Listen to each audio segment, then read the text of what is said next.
Okey, semua boleh berpusing ya sekarang untuk sesi bergambar.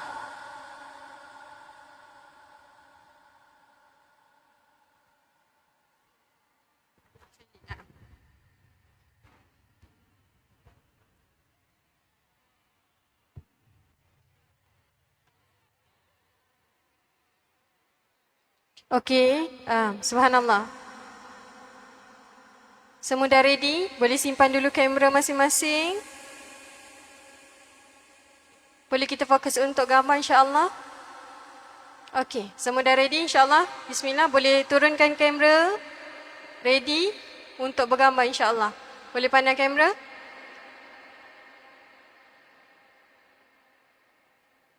Okey, semua ready? 1, 2, senyum. La ilaha illallah, tangan satu. Mini love. Okey, alhamdulillah.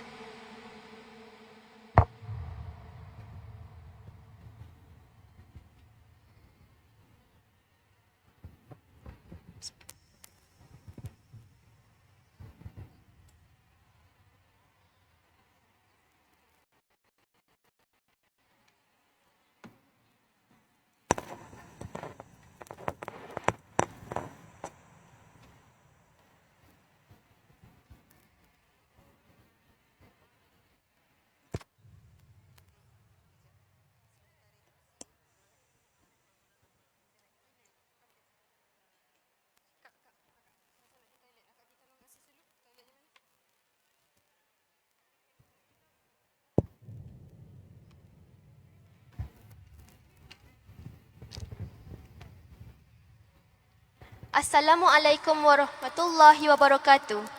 Alhamdulillah, segala puji bagi Allah Subhanahu Wa Taala kerana dengan izin dan rahmatnya dapat kita semua berkumpul di sini untuk sama-sama memakmurkan majlis ilmu yang mulia ini. Terima kasih diucapkan kepada Datuk IR Haji Muhammad Zahari bin Mansur selaku Timbalan Pengerusi Masjid, Barisan Ahli Lembaga Tadbir Masjid, Biro-biro dan pengurusan masjid, serta Jabatan Agama Islam Selangor atas sokongan dan dalam menjayakan program pengimarahan masjid. Kepada seluruh muslimat yang dihormati sekalian, selamat datang dan terima kasih kerana sudi meluangkan masa untuk hadir ke kuliah khas pada pagi ini. Semoga setiap langkah dan masa yang diluangkan ini menjadi saham pahala buat kita semua, insya-Allah. Bagi memberkati majlis pada pagi ini, marilah kita sama-sama mengaminkan doa yang bakal dibaca oleh Puan Yasamin. Dipersilakan.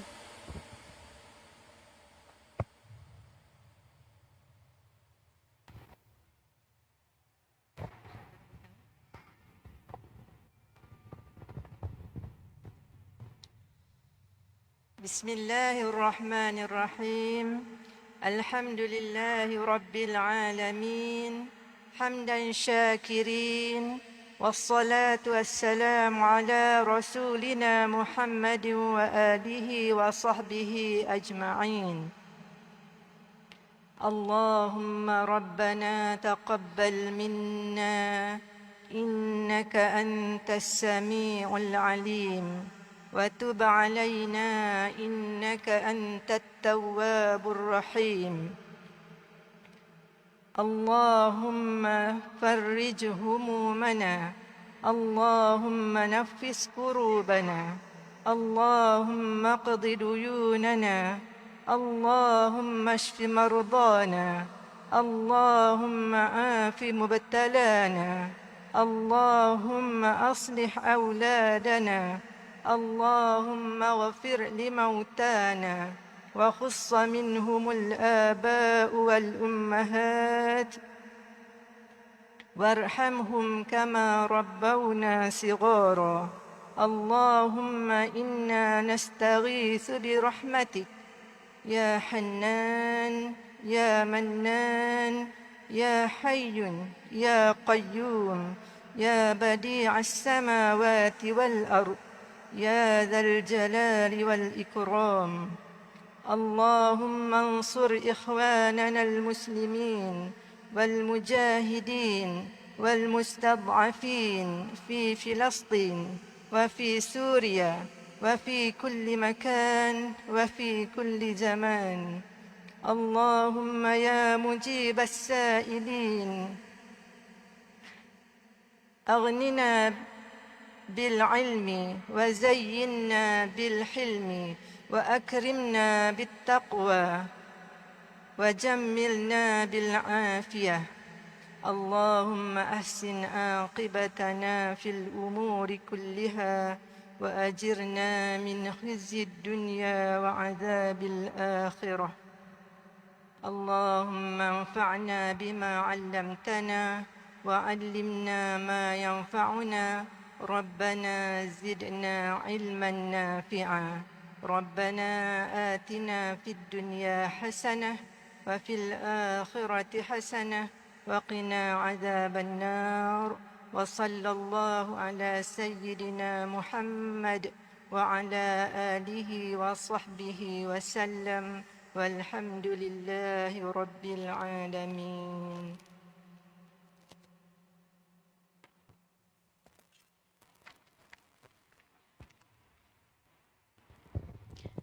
Hadirin muslimat yang dirahmati Allah, sebelum kita meneruskan dengan carahan utama pada hari ini, izinkan saya memperkenalkan sedikit mengenai penceramah jemputan kita. Seperti mana yang kita semua sedia maklum, Ustazah Asma Harun merupakan seorang pendakwah, penulis dan motivator yang cukup dikenali dalam masyarakat, khususnya dalam kalangan wanita muslimah. Beliau juga merupakan pengasas Yayasan Al-Hijrah serta penaung NGO Sahabat Amal Care yang aktif menjalankan pelbagai usaha kebajikan dan dakwah. Ustazah Asma juga dikenali menerusi penulisan buku-buku beliau serta perkongsian ilmu agama secara konsisten menerusi media sosial dan podcast. Kini, tibalah kita ke acara utama, iaitu syarahan bertajuk Cantik Itu Fitrah, Takwa Itu Mahkota, yang akan disampaikan oleh yang ditunggu-tunggu Ustazah Asma Harun. Tanpa membuang masa, dipersilakan Ustazah Asma Harun.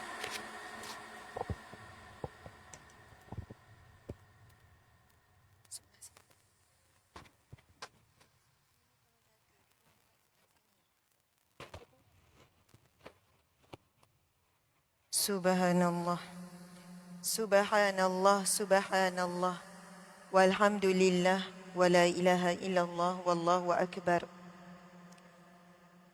Subhanallah, walhamdulillah. Kuat lagi. Wala ilaha illallah, Allahu akbar. Subhanallah, walhamdulillah, wala ilaha illallah, Allahu akbar. Subhanallah, walhamdulillah, wala ilaha illallah, Allahu akbar.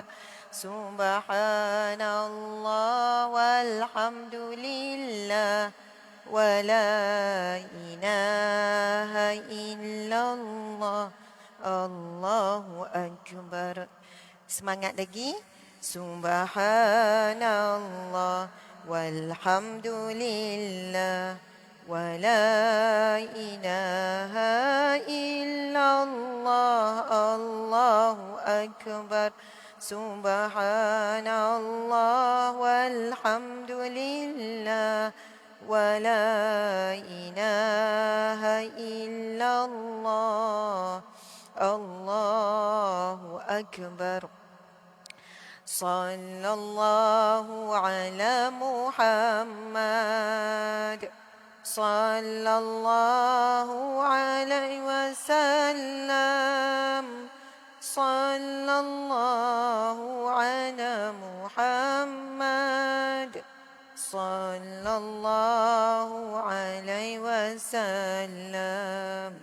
Ya Nabi salam alaika, Ya Rasul salam alaika, Ya والسلام عليك صلوات الله عليك أشرق البدر علينا فاختفت منه البدور مثل حسنك ما رأينا قد يا وجه السرور أنت شمس أنت بدر أنت نور فوق نوري أنت إكسير وغالي أنت مصباح صدوري يا حبيبي يا محمد يا عروس الخفقين يا مؤيد يا ممجد يا إمام القبلتين. Semangat. Sallallahu ala Muhammad sallallahu alaihi wasallam sallallahu ala Muhammad sallallahu alaihi wasallam. Allahumma salli wa sallim wa barik alaihi sallu alaihi. A'udzu billahi minasyaitonir rajim. Bismillahirrahmanirrahim. Alhamdulillahi rabbil alamin.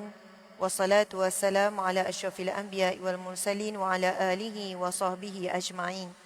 Assalamualaikum warahmatullahi wabarakatuh.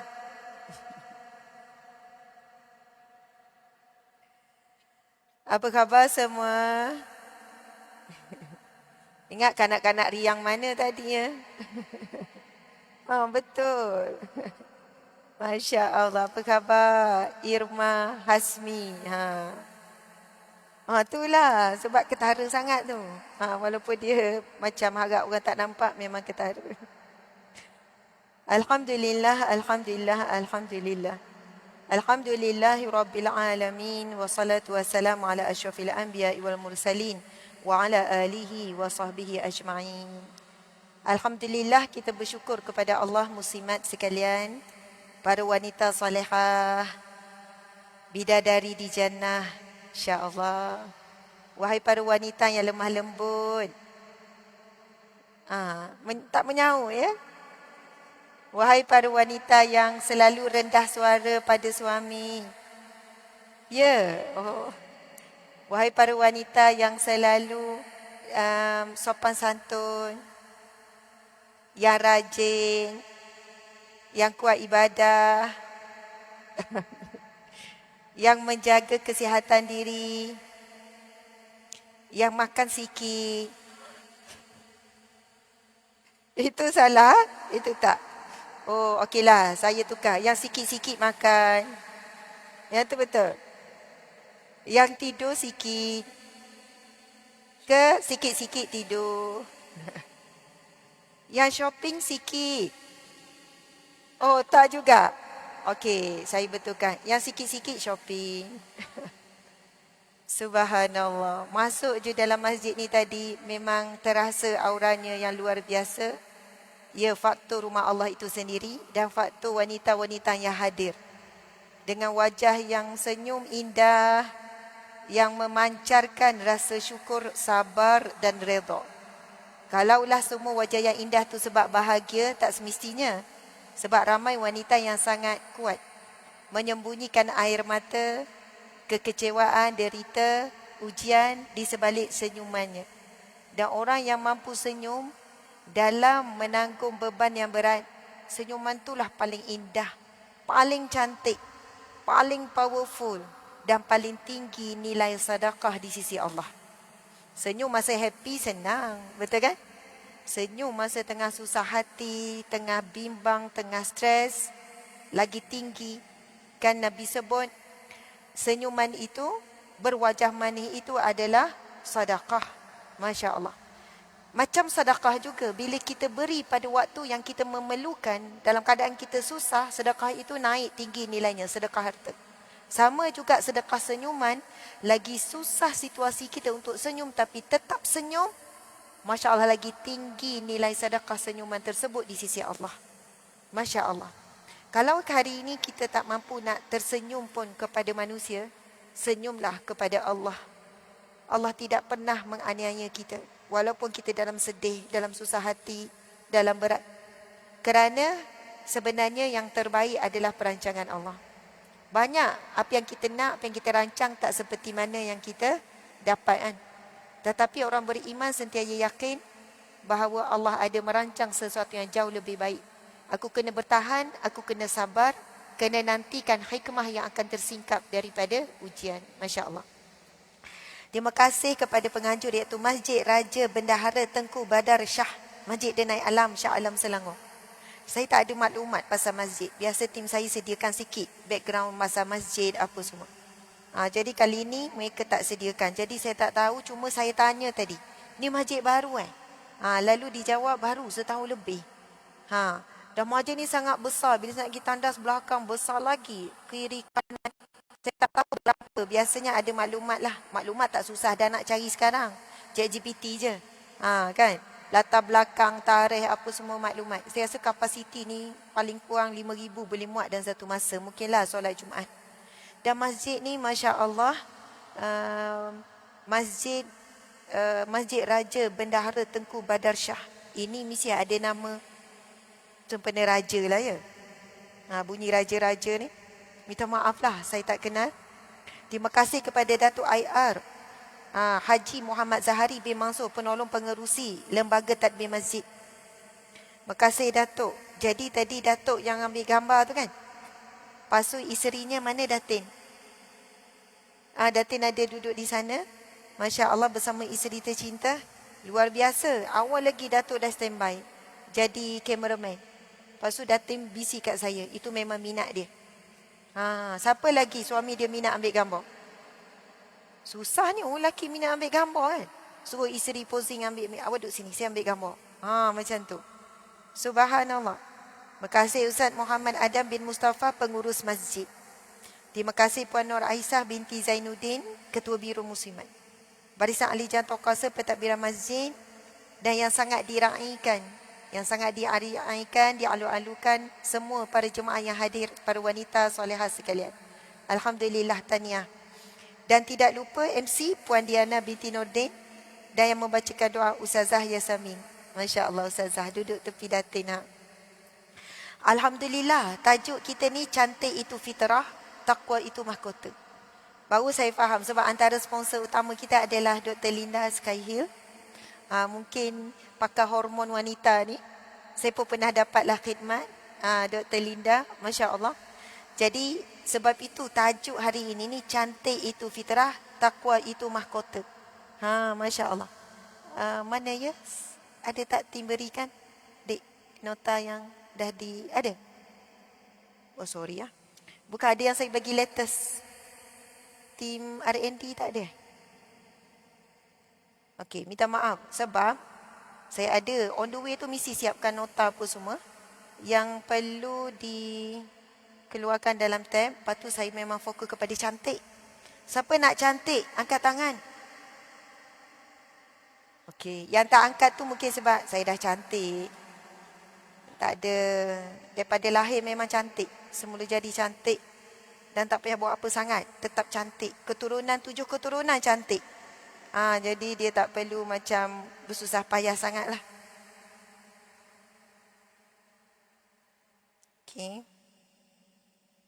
Okey, tak apa. Sebenarnya saya nak baca ada satu kata-kata Sayyidina Ali radhiyallahu anha, nak mulakan dengan kata-kata tersebut berkenaan dengan apa kata Sayyidina Ali dan para sahabat tentang wanita. Masya Allah. Sebagai muqaddimah, wahai para muslimah sekalian, yang hadir ini ada ibu, ada nenek. Betul tak? Berapa orang nenek angkat tangan? Tak berapa nak ngaku. Siapa ada cucu angkat tangan. Nenek macam tua. Baru ramai sikit. Bila tanya siapa nenek, dia macam tak sedar dia nenek. Bila tanya cucu, aku ada cucu. Macam tu. Siapa isteri? Siapa di sini ada suami? Ada suami? Jangan lupa ya, ada suami masing-masing. Kan? Okey, siapa di sini ada anak? Anak. Okey, siapa ada ibu ayah? Okey. Semua adalah ibu atau ayah atau maksudnya kita adalah wanita yang ada beberapa pangkat. Pangkat sebagai ibu, sebagai nenek, sebagai isteri, sebagai anak kepada ibu ayah. Dan pangkat utama kita adalah sebagai hamba Allah Subhanahu Wa Taala. Sebagai hamba Allah. Saya hadir ni ibu-ibu bukan sebab pengalaman saya cukup banyak, saya lagi kurang daripada ibu nenek-nenek sekalian. Kedua, dari segi ilmu pun saya kurang sebab ibu-ibu lagi banyak ilmu. Ilmu yang paling berharga daripada pengalaman. Daripada usia, saya kalah dengan ibu-ibu. Jadi, saya datang kerana jemputan dan amanah. Saya akan cuba sampaikan dengan yang terbaik, meraihkan semua. Ada orang tak ada suami. Jadi, dalam ceramah saya tak boleh fokus pada suami sahaja. Ada orang tak ada anak. Jadi, tak boleh fokus kepada tanggungjawab sebagai ibu sahaja. Saya cuba berkongsi dan menyentuh semua pihak. Masya Allah. Bila kita sebut pasal cantik itu fitrah, kita boleh faham beginilah. Secara fitrahnya, wanita memang suka dilihat cantik. Bukan melihat cantik. Dia suka dia dilihat cantik. Betul atau tidak? Kalau dengan suami kita nak pada pandangan mata suami tu kitalah paling cantik. Biarlah kita tahu kita bukan cantik sangat. Tapi biar dia tu puji, awaklah wanita paling cantik di dunia. Walaupun hanya pada mulut kita seronok dah dengar. Masya Allah. Lelaki pula Allah uji dengan suka melihat yang cantik. Suka melihat yang cantik. Perempuan suka dilihat cantik. Cantik pula subjektif. Setuju tak cantik itu subjektif? Okey, ada orang memang cantik, hidung dia tu kembang. Hidung kembang tu betul. Sesuai dengan dia. Dan hidung yang kembang tu sesuai dengan pipi dia. Hidung yang macam tu sesuai dengan mata dia. Sesuai dengan dagu dia. Ada orang bila dia tengok cermin, hidung dia kembang, dia tak puas hati. Awak kembang, lepas tu dia buat urutan hidung lah. Apa. Tak juga, tetap kembang balik. Seperti bunga yang mekar. Lepas tu, dia pun pergilah buat pembedahan plastik. Sebab dia rasa macam hidung ni kembang kan. Nak adjust sikit supaya mancung. Bila dah adjust hidung, benda ni dilaknat oleh Allah. Haram. Soalannya dia komplain ciptaan Allah ya Khalik yang maha menciptakan. Allah yang musawir yang maha mereka bentuk. Soalannya dia komplain reka bentuk Allah terhadap hidungnya tak sempurna. So kasar cara dia, walaupun mulut tak sebut ya Allah hidung kau ciptakan aku ni kurang kena sikit. Sepatutnya tak macam ni. Dia tak komplain mulut, tapi dia komplain tindakan lagi kasar. Lagi dahsyat, lagi teruk. Sebab apa? Mulut tak cakap tapi buat. Seolahnya kalau ada sesuatu perbuatan yang mak ayah tak suka, mulut kita tak cakap tapi buat apa mak ayah tak suka. Itu lagi kasar. Jadi bila dia adjust hidung dia, kan dia rasa tak cantik tu. Lepas dah siap, dah elok hidung mancung, duk tengok kat cermin, simetri lari. Betul. Lepas tu pergi jumpa doktor. Doktor, muka saya nampak macam pelik lah. Ya puan, kalau hidung macam ni, dia kena adjust sikit pipi. Pipi tu, dia sepatutnya gini. Doktor pun bagilah gambar gini-gini. Kalau macam ni, dia jadi center. Seimbang. Okeylah, adjust lah doktor.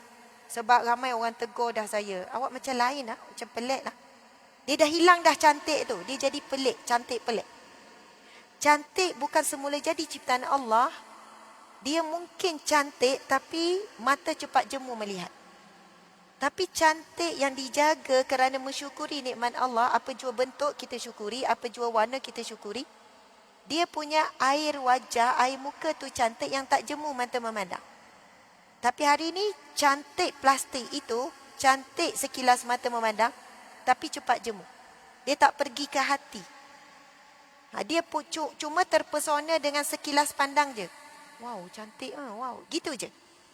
Tapi untuk sejuk hati memandang tidak. Sebab pada wajahnya tanda-tanda kemurkaan Allah yang nyata.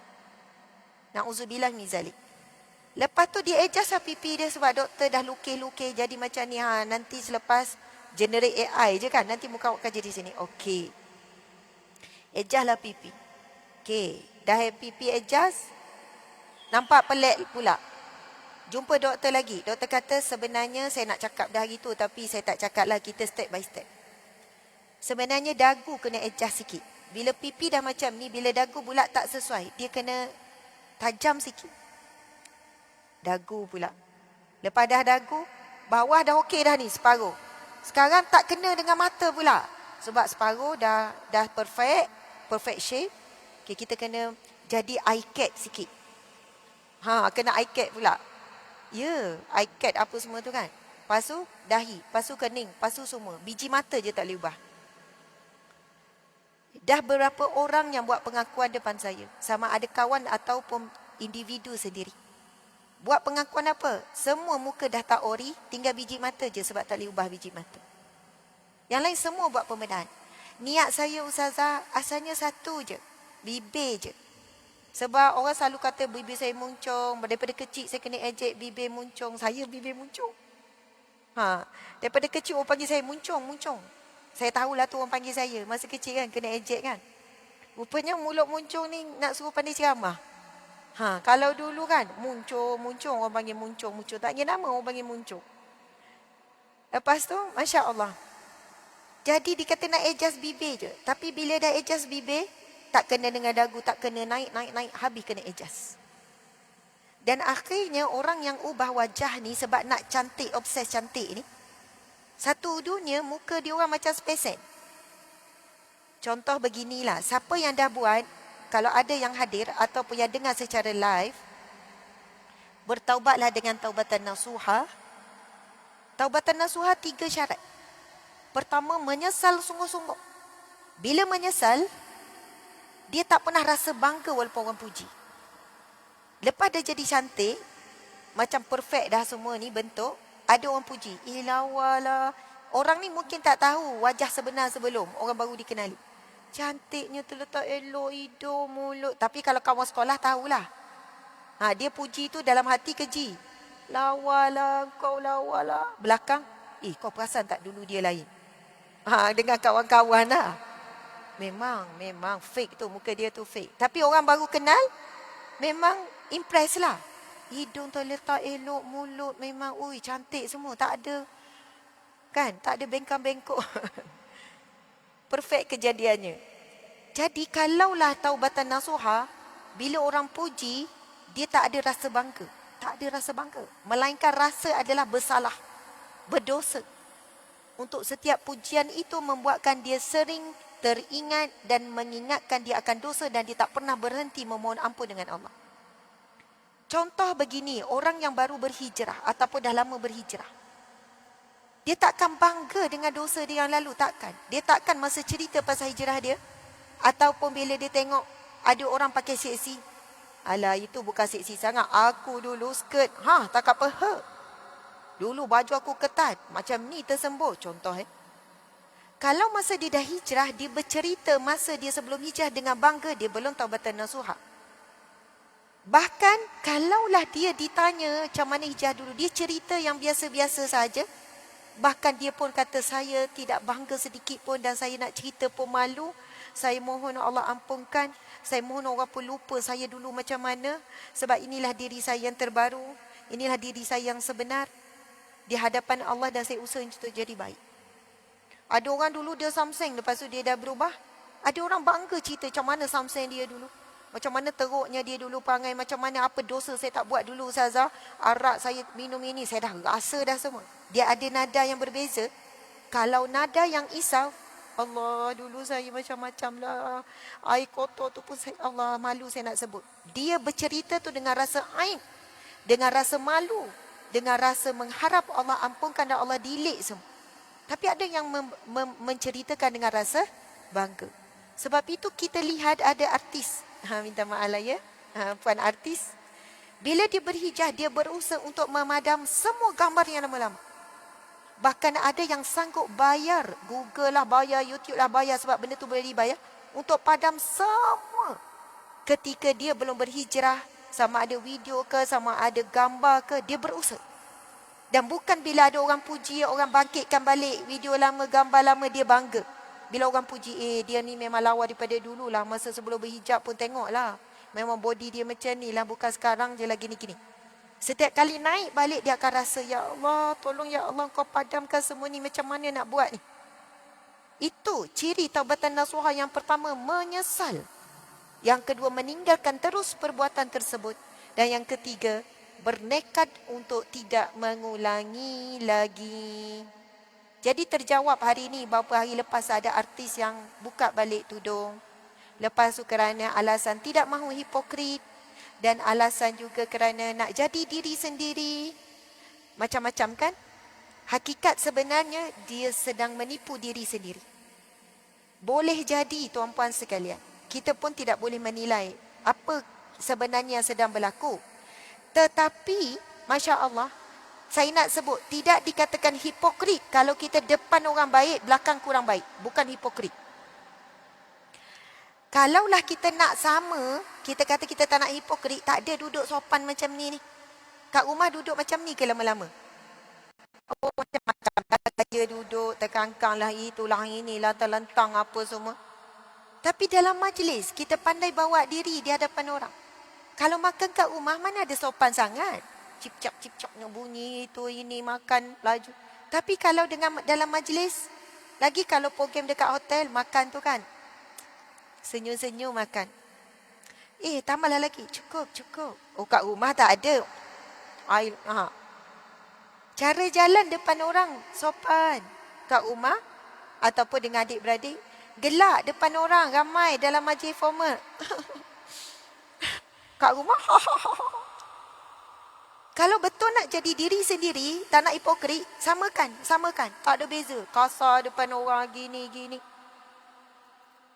Kan? Kalau dalam majlis, kentut. Mana orang perasan? Padahal dia lepas perlahan. Sikit. Sebab perut dah menggelembung dah kan. Sikit. Kalau kat rumah, main lepas je berterabuk. Apabila kita pandai membawa diri di khalayak di luar, itu bukan hipokrit. Ada orang, aku ni memang gelak besar. Aku tak nak hipokrit. Ni cover-cover gelak kat rumah ni. Tak. Memang Nabi suruh menjaga akhlak. Akhlak di rumah berbeza. Akhlak di luar berbeza. Pandai bawa diri. Subhanallah. Dan orang yang mengatakan bahawa saya ni nak jadi diri sendiri. Okeylah muslimat. Kalau nak ikut hawa nafsu, nak jadi diri sendiri, banyak kita langgar perintah Allah. Betul tak? Sebab diri sendiri, hawa nafsu, keinginan ni dia bisik. Macam-macam. Dah kalau boleh lawa dengan cara begitu, kenapa tak boleh buat? Menjadi diri sendiri adalah apabila kita menjadi diri sebagaimana yang Allah suka. Baru jadi diri sendiri. Kalau tak, kita berlawan dengan pencipta kita. So, contohlah ya, pencipta mesin basuh. Dia kan dah ada fungsi mesin basuh tu untuk basuh baju kan? Lepas tu kita bukan basuh baju.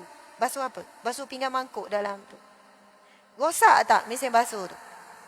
Rosak mesin basuh tu kan? Lepas tu kita pun bawa lah pergi ke tempat baiki mesin basuh. Mesin basuh saya baru guna sebulan dah rosak. Makcik buat basuh apa? Buat basuh pinggan mangkuk, periuk, buat basuh ni. Dan nama dia kan mesin basuh. Saya basuh lah semua benda.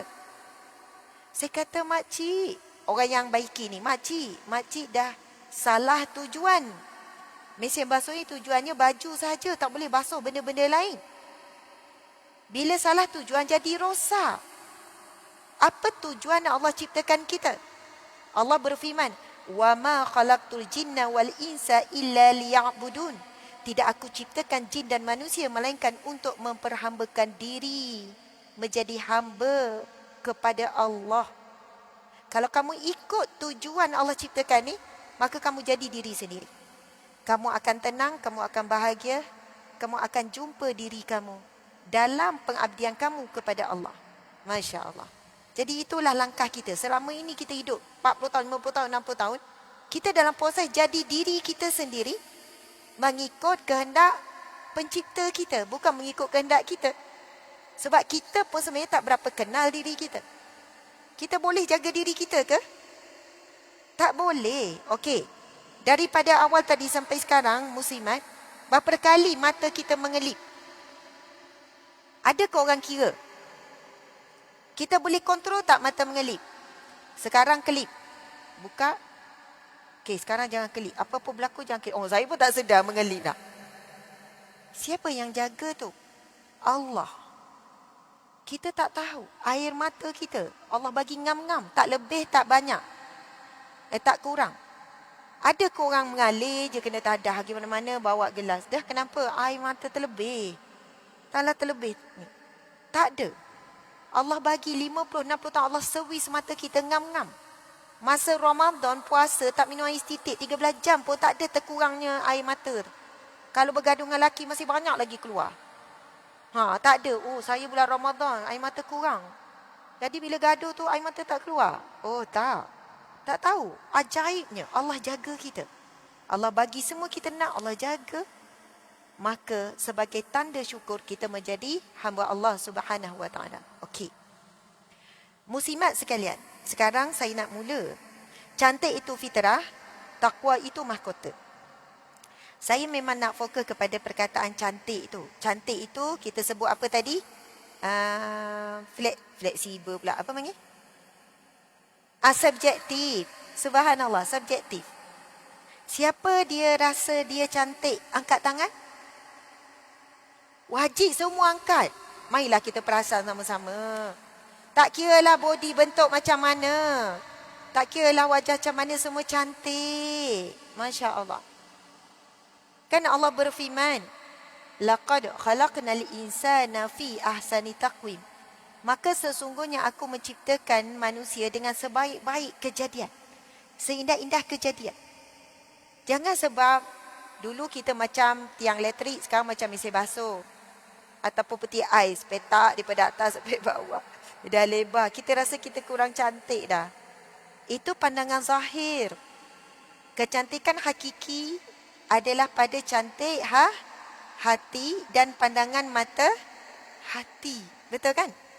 Okey, saya tanya soalan. Ada wanita ni cantik. Tudung cantik, muka cantik, kulit licin. Okey, perfect lah. Lepas tu bila dia bercakap, keluar bau busuk. Bau mulut, hapak. Cantik lagi tak? Boleh duduk lama tak sebelah dia? Mungkinlah kita duduk sebelah dia. Masa dia sebelum buka mulut, kita kata, wah, lawanya untunglah aku duduk tepi orang lawa. Agak-agak aku jadi lawa sikit, dapat aura lawa dia. Contohlah. Lepas tu kita bertanya, awak dari mana? Saya daripada Shah Alam. Contohlah, keluarlah bau mulut. Nak tanya lagi soalan seterusnya? Oh, tak tanya dah. Duduk sebelah pun duduk tahan nafas je. Ambil nafas sebelah sini. Tahan. Okey. Sebab apa? Ini adalah mukadimah yang saya nak mulakan dan Allah izinkan saya dengar ceramah tadi daripada seorang guru, seorang alim. Kalau saya sebut namanya, ramailah yang kenal. Dan ia memulakan mukadimah tentang wanita yang cantik, wanita yang indah, wanita yang bertakwa itu dengan kata-kata Sayyidina Ali radhiyallahu anhu. Kata-kata Sayyidina Ali radhiyallahu anhu. Masya Allah. Okey. Sayyidina Ali berkata, khairun nisaikum at-tayyibatu rih, at-tayyibatu tabih, allati idza anfaqat bima'ruf wa idza amsakat bima'ruf, fatilka 'amilatu min 'ummalillah wa 'amilullahi la yuhibbu wa la yandamu, la yakhibu wa la yandamu. Subhanallah. Okey, ini kata-kata Sayyidina Ali. Dan kita tahu Sayyidina Ali ni sahabat yang terdekat Nabi, sepupu Nabi, menantu Nabi. Dan apabila sahabat Nabi yang terdekat berkata sesuatu, para ulama mengatakan boleh jadi ia dengar nasihat daripada Nabi ataupun contoh yang ditunjukkan oleh Nabi. Kata-kata yang paling dekat dengan Nabi adalah kata-kata para sahabat. Akhlak paling dekat dengan Nabi, akhlak para sahabat. tindakan yang paling tepat dekat dengan Nabi, tindakan para sahabat. Keputusan yang dibuat oleh Nabi yang paling mengikuti adalah para sahabat. Mereka hidup bersama dengan Nabi. Okey, Sayyidina Ali menyebutkan, sebaik-baik wanita ialah yang harum baunya. Nombor 1, sebaik-baik wanita ataupun isteri atau ibu atau anak perempuan adalah yang harum baunya. Cium jap ketiak masing-masing. Para ulama kata harum baunya ini sama ada daripada dalam ini yang melibatkan bau nafas, sebab itu melibatkan apa yang kita makan, apa yang ada dalam mulut. Lepas tu yang kedua, daripada luar, sama ada ketiak ataupun celah farash ataupun apa lagi, bau badan keseluruhan. Jadi di sini penekanan ulama, para sahabat Nabi, bagaimana kita wanita daripada bau ni, ia lebih penting daripada penampilan wajah ataupun bentuk badan. Setuju atau tidak? Sangat penting. Dan bila saya cuba buat kajian, kita pun tahu antara faktor badan berbau, dia ada kaitan dengan hormon yang berubah. Betul tak pakai hormon? Ada kaitan. Sebab itu dia dah cuba ni, pakai minyak wangi. Kalah minyak wangi, bau badan juga yang menang. Dia dah pakai dah mandian yang dia dah beli dekat doktor. Lepas tu bila berpeluh, bau lagi. Sekian-sekian. Mungkin satu keadaan dia perlu berjumpa dengan lebih pakar macam mana nak rawat bau badan. Dan tidak dikatakan membazir. Tidak dikatakan sia-sia. Jika kita berhabis banyak untuk menghilangkan bau badan, bau ketiak ataupun bau celah farash ataupun bau mulut. Ada orang bermasalah dengan bau mulut ni, dia bukan cukup dengan berus gigi saja. Tak cukup juga dengan komo-komo gargling tu kan. Tu tak cukup. Bila pergi ke jumpa doktor gigi, mungkin kena buat rawatan cuci sekian-sekian, mungkin plak-plak lama ke apa yang menyebabkan berbau, mulut berbau, nafas berbau. Saya ni perudi rumah tangga dulu. Jawatan saya dulu penolong pengarah bahagian undang-undang keluarga Islam. Saya pegawai JAKIM. Dia hantar bertugas Jabatan Afghanistan Negeri Sembilan. Lepas tu lah saya selepas 9 tahun penolong pengarah bahagian halal. Antara punca dan sebab bercerai, sebab bau badan, bau mulut. Suami datang, isteri mengadu, suami tak nak sentuh dia, suami tak tunaikan nafkah batin, suami tak nak tidur sama. Suami saya asyik tidur dekat luar, Ustazah. Tidur kat sofa, tidur kat bawah, tak nak anak tahu tidur kat bawah. Bila panggil suami, ada yang muda, ada yang pasangan tua. Dia kata, Ustazah, saya sebenarnya tak tahan bau badan dia. Satu bilik bang. Isteri ni bila dengar, terus bertukar jadi raksasa. Awak cari pasal kan? Sebenarnya sebab lain kan? Tiba-tiba pasal bau badan. Saya dah pakai dah minyak wangi. Saya dah pakai dah itu. Saya dah pergi buat rawat. Saya dah pakai ni. Itulah Ustazah, saya ni nak tegur. Macam ni lah jadi kalau tegur. Mungkin dia kena ada usaha lain lagi kot. Tapi saya memang tak tahan. Baju dia yang dah pakai dia sangkut tu pun kalau saya lalu saya tak tahan. Bila nak bersama, bila mulutnya berbau, macam mana nak buat hubungan suami isteri. Sebab itu, isi saya komplain, saya tidur paling belakang. Sebab saya tak boleh tidur ngadak nafas dia. Sila terasa lah ya. InsyaAllah kita bukan. Ini cerita orang perempuan kat planet Marikh tu. Sebab asyik sebut Zimbabwe. Kesiau Zimbabwe. Zimbabwe okey kot. Okey je dia orang. Tak tahu planet mana. Subhanallah. Dalam hal ini, kadang-kadang kita kena jujur dan berani tanya suami. Bang, badan saya ni ada ke bau yang maksudnya mengganggu awak? Mulut saya ada tak macam bau mulut saya mengganggu? Kena berani tanya. Ini wanita yang bijak, wanita yang matang.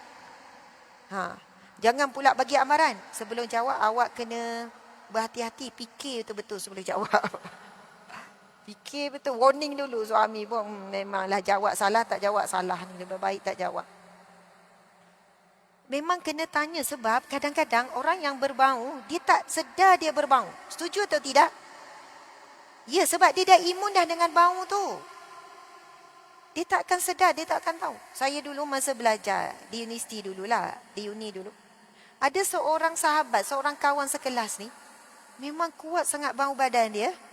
Dia orang kecil je, dia orang kurus je. Kalau dia masuk je dalam bilik kelas tu, satu kelas akan berbau dan orang akan elak duduk sebelah dia. Biasa yang mampu kuat iman lah yang mampu duduk sebelah, antaranya saya lah. Kuat iman. Bukan maksudnya sebab kesian dia, tak ada orang nak duduk sebelah. Lepas tu orang bercakap belakang, aku tak tahan lah bau dia, bukan tak nak kawan dengan dia, tapi aku, tak boleh lah. Saya duk fikir macam mana nak buat. Sebab saya rasa dia tak sedar. Nak tegur pasal mulut berbau pada berbau paling susah, betul tak? Ui, susah nak tegur kawan, nanti putus kawan. Malah saya nak cakap badan berbau. Saya buat apa? Saya beli masa tu, zaman tu bedak hibeka ke bedak apa budak putih tu. Saya tak ingat jenama apalah, ada bedak yang memang nak hilangkan bau badan lah. Tawas ke? Macam tu lah. Saya beli senyap-senyap. Lepas tu saya bungkus, saya letak depan pintu bilik dia, hadiah untuk dia. Tak adalah sebut saya bukan Asma, tak adalah. Saya rahsia kalau siapa bagi. Maksudnya, saya tak ingat saya tulis apa, tapi saya letak depan pintu bilik. Kita dom bilik kan, duduk uni kan, bilik orang. Sejak daripada tu, dia dah tak bau badan dah. Dan sampai bila, sampai sekarang dia tak tahu yang saya yang bagi hadiah tu. Tapi saya dapat pahala tak? Dapat, saya dapat pahala. Mungkinlah ya, kita ada kawan yang berbau badan. Dia sedih sebab apa? Dulu kawan 4 orang. Pergi makan sama-sama. Sekarang, tengok update status, 3 orang pergi makan sekali. Seorang tak diajak. Pada 3 orang tu kata, tak apalah, saya tak tahan, nanti tak selera makan. Betul tak badan berbau ni boleh menyebabkan hilang selera makan? Betul. Suami yang berkeinginan untuk melakukan hubungan dengan isteri pun hilang keinginan. Kalau bau badan, kalau bau mulut, serius. Ini bukan perkara yang boleh dianggap ringan. Sayyidatina Aisyah radhiyallahu anha berkata, bila ditanya apa yang Nabi buat di rumah, Sayyidatina Aisyah jawab, sebaik sahaja Nabi masuk ke dalam rumah, perkara pertama yang Nabi buat adalah bersugi. Nabi bersugi. Nabi akan menjaga, padahal mulut Nabi tak pernah berbau dan sentiasa harum. Nabi tidak pernah makan benda yang berbau, benda yang makruh. Nabi orang paling bersih, paling wangi, paling harum. Tapi Nabi nak tunjuk pada contoh kepada umat, sebelum kamu bercakap dengan pasangan, bersugi dulu, bersihkan dulu gigi. Itu sunnah Nabi. Berapa kali Nabi bersugi setiap hari? Nabi bersugi setiap hari, tak boleh dikira dan tak ada jumlah yang tetap. Bila Nabi nak bercakap dengan orang, tak kira isteri ke siapa, Nabi bersugi. Nabi nak baca Quran, Nabi bersugi. Nak solat, Nabi bersugi. Sehingga Nabi bersabda, seandainya tidak memberati umatku, aku ingin mewajibkan bersugi setiap kali waktu solat. Supaya mulut kita wangi bila nak bercakap dengan Allah dalam salat. Nabi nak berzikir bersugi. Nabi nak tidur bersugi. Dan yang terakhir sebelum Nabi wafat, apa yang Nabi minta? Nabi minta kayu sugi untuk dapat mengucap kalimah syahadah, untuk kembali kepada Allah dengan mulut yang berbau, yang wangi. Jadi ini bukan hal yang remeh dalam agama kita. Bukan hal yang remeh dalam Islam. Iaitu menjaga bau mulut, menjaga kebersihan gigi. Tak boleh kita cakap, dah tua macam ni lah bau mulut orang tua. Nak bau macam mana lagi? Dia pun, dia berpuasa tengah hari, bang, ya Allah, awak ni dah kenapa? Kan lebih wangi pada kasturi. Yang wangi lebih dari kasturi itu di sisi Allah, bukan di sisi manusia. Kalau kita ada masalah mulut berbau, dan untuk menghilangkan, kerana tujuan menghilangkan bau mulut walaupun berpuasa, tak jadi makruh. Sebab kita nak biar yang keluar itu bau yang wangi ketika membaca Al-Quran. Yang tak ada masalah saja-saja nak berus gigi di tengah hari, Ramadan apa semua, itu barulah dikira makruh. Kalau ada keperluan, dia tidak dikira makruh. Subhanallah. Jadi, poin yang pertama yang disebut. Seronok orang yang hadir secara live pun dalam 2,600 ni. Jadi cuba kalau nak tahu mulut kita berbau ke tidak. Tapi kalau di sini memang tak ni. Boleh juga buat macam ni. Lepas tu lepas nafas, lepas tu hidu sendiri. Hidu. Hidu. Tapi kalau saya lah, saya memang tanya. Saya tanya suami. Betul tak kena tanya? Bang, mulut saya berbau tak? Terus terang, bau tak? Kalau bau cakap, tolong cakap. Saya sendiri pergi ke klinik gigi buat rawatan. Rawatan yang dibenarkan syarak lah. Rawatan membersih tu buat ni rutin. Kalau ada waktu mulut suami berbau, saya pun terus serang. Sebab kadang faktor makanan, faktor sekian-sekian. Sebab apa? Saidina Anas bin Malik berkata, aku suka berhias diriku, menyiapkan diriku. Sebagaimana aku suka isteriku berhias dan menyiapkan dirinya kepadaku. Jadi kita kena bantu juga suami. Satu lagi, kita juga kena tanya sebenarnya. Minyak wangi itu mungkin bagi kita wangi, bagi suami tak wangi. Bila kita dah pakai, bang awak suka tak wangian ni? Awak okey tak? Pasal wangian sendiri, banyak hadis berkaitan dengan wangian. Nabi memakaikan wangian pada isteri. Terutamanya apabila selesai mandi wajib selepas haid. Nabi yang memakaikan wangian. Mandi dengan titisan wangian bidara. Kemudian Nabi yang pilih wangian yang mana Nabi suka untuk isterinya. Masya Allah. Jadi kadang-kadang kita rasa mana yang kita suka kan. Saya suka ni. Tapi cuba tanya suami, awak suka ke? Sebenarnya dah lama dah saya nak cakap. Saya tak sukalah bau ros tu. Saya nak bau yang strong sikit. Contohlah. Kita tak tahu, betul kan? Boleh jadi dia pernah tercium haruman tu pada wanita lain. Jadi dia rasa, wangian ni wangi. Bukan dia sengaja. Ini haram hukumnya. Berwangian tercium oleh lelaki ajnabi. Umpama seperti wanita pelacur. Sebab apa? Itu adalah perangai pelacur di zaman jahiliah dulu. Dia menarik perhatian pelanggan dengan memakai wangian yang tujuan untuk menarik pelanggan. Jadi boleh jadi dia pernah tercium. Jadi isteri yang solehah ni kan, ataupun tak sebagai isteri, ikutlah sebagai apa kan, sebagai wanita lah. Kadang kita mungkin kena tanya, bau ni okey tak? Kuat sangat ke? Saya rasa kuat lah, kena lembut sikit kot. Sebab bila awak lalu tu memang bau. Lembut sikit untuk awak. Kalau kita pakai wangian untuk diri kita sendiri, kita keluar, orang sampai tak perasan, okey.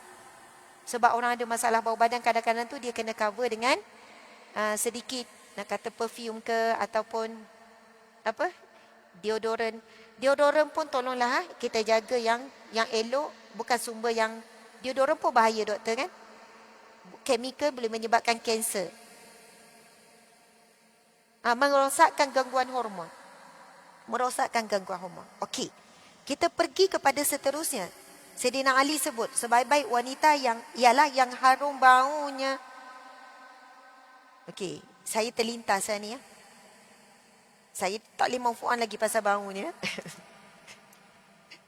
Panjang dah tu. Perasan tak tidak? Ada waktu baju kita fabrik menyebabkan badan berbau. Setuju tak? Fakta kan? Fabrik, jenis fabrik. Saya sendiri perasan, kenapa badan jadi berbau Rupanya ada baju yang membuatkan badan kita berbau. Dan berbaloi kalau kita dah tak pakai dah. Membazirlah pula.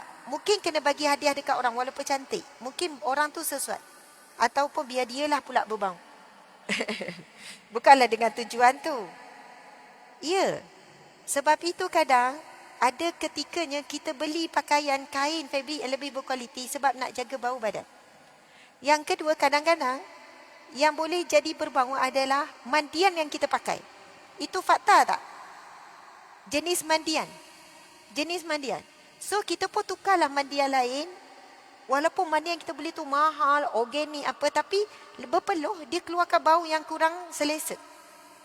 Sebenarnya bau ketiak kita boleh tahulah, angkat tu, semerbak kan? Semerbak wangi, alhamdulillah. Semerbak sebaliknya, walaupun kita rasa macam sayanglah mandian ni mahal, tukar je lah. Tukar buat basuh tangan ke, buat benda lain. Bukan buang, tapi fikirkan cara lain.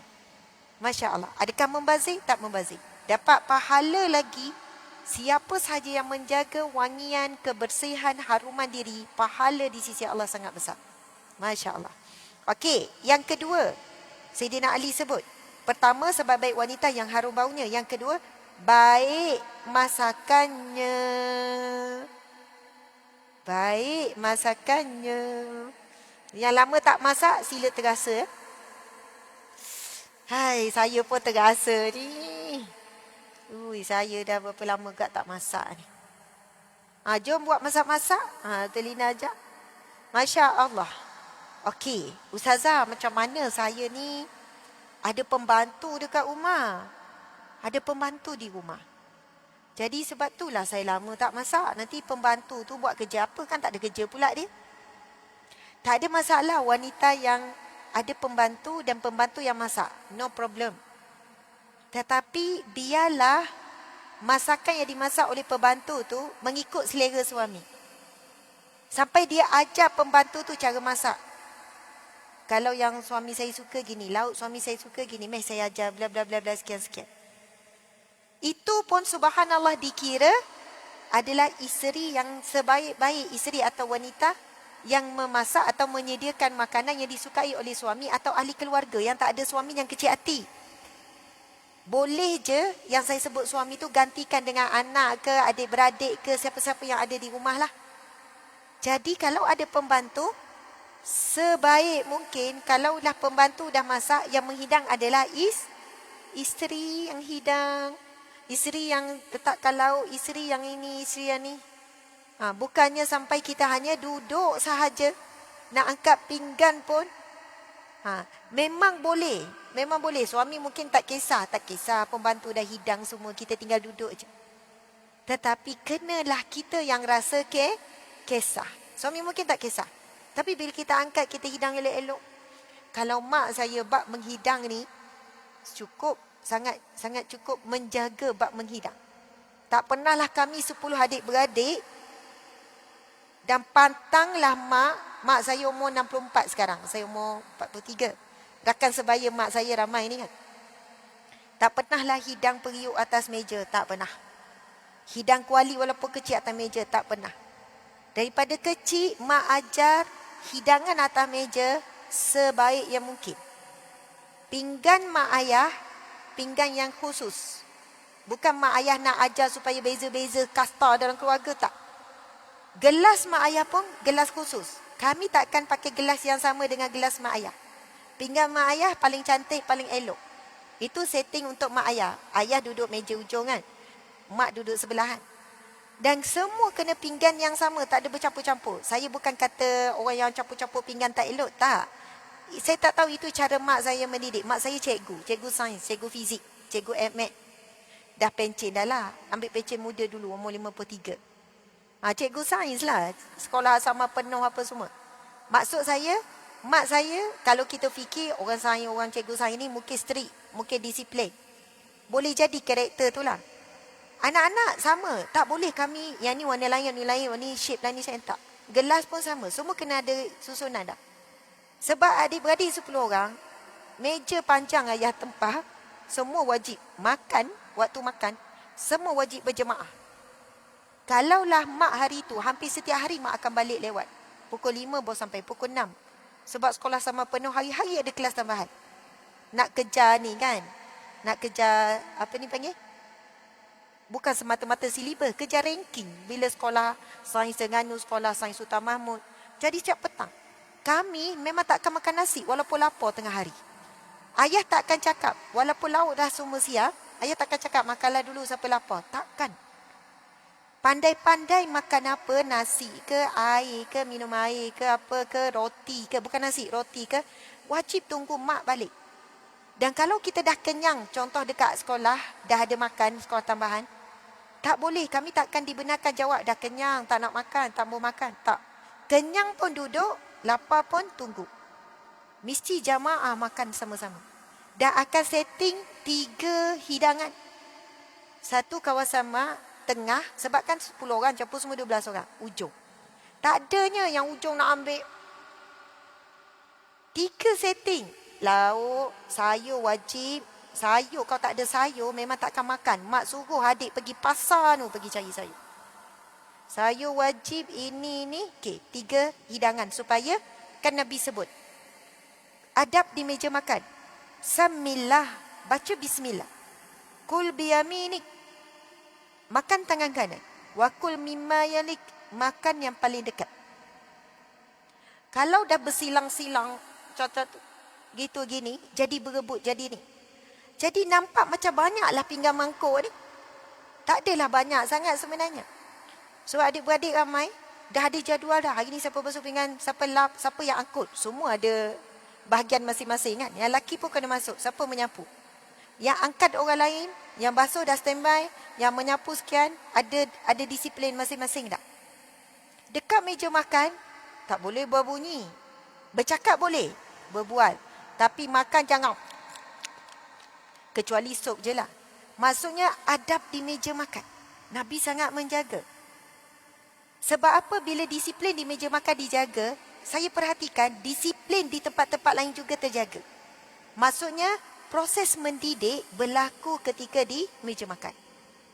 Kalau duduk menyandar pun kena tegur ni. Okey, duduk tu biarlah, molek elok-elok.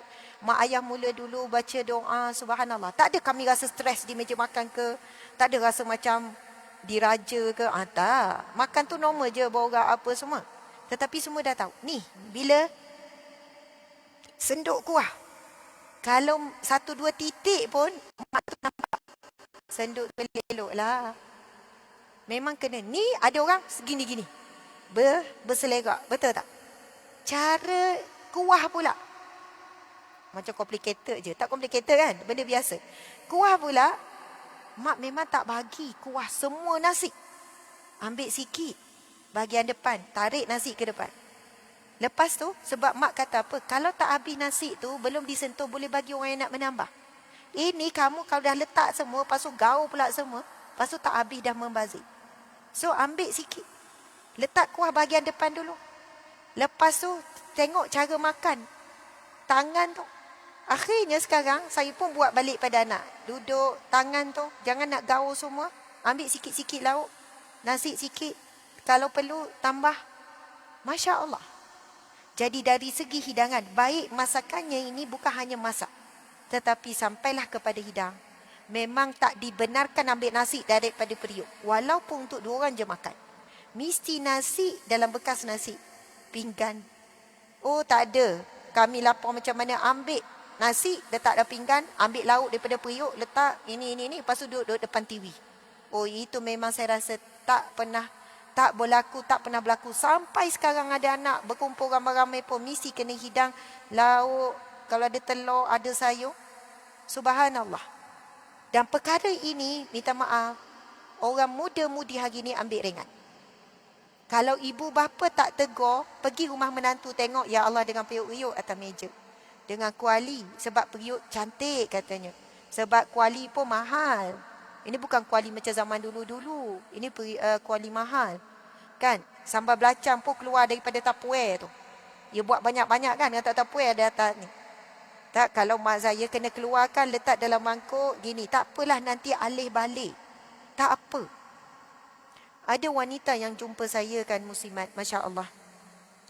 Dia kata macam ni. Dia kata, Ustazah, saya ni kan macam sibuk buat kerja rumah je. Tak tahulah, saya rasa pahala saya bab lain kurang lah. Saya kata, kenapa puan rasa kurang? Yalah, rutin yang sama ulang alik itu, buat ini. Lepas tu saya dah penat, saya rehat. Saya pun kata, cuba baca firman Allah, surah Yasin. Ayat, saya tak ingatlah ayat berapa. Allah berfirman, A'udzubillahi minasyaitanirrajim. Al-yawma nakhtimu ala afwahihim wa tukallimuna aydihim wa tashhadu arjuluhum bima kanu yaksibun. Sadaqallahul azim. Yang bermaksud, di hari yang Allah akan tutup mulut kita dan tangan akan bercakap dan kaki akan jadi saksi. Jadi saya kata, tangan tu esok akan bercakap. Ya Allah, tangan ni tak berhenti buat kerja rumah. Tangan ni tak berhenti masak. 30 tahun masak untuk keluarga. 40 tahun masak untuk keluarga. Tangan ni digunakan untuk menghidap. Tangan ni digunakan untuk membasuh. Masya Allah, tangan akan bercakap. Dan semua itu pahala, pahala, pahala. Jangan pernah bersangka buruk bahawa yang kita buat itu sia-sia.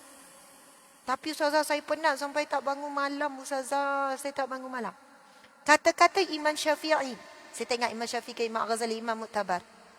Sekiranya waktu malam aku gunakan, ada waktu aku menggunakan tanganku mengurut kaki ibuku ataupun ayahku, sesungguhnya itu lebih aku cintai ataupun pahalanya itu lebih besar daripada aku solat malam sepanjang malam. Masya Allah. Sebab apa? Kalau kita solat itu untuk diri kita. Puasa untuk diri kita. Zikir untuk diri kita.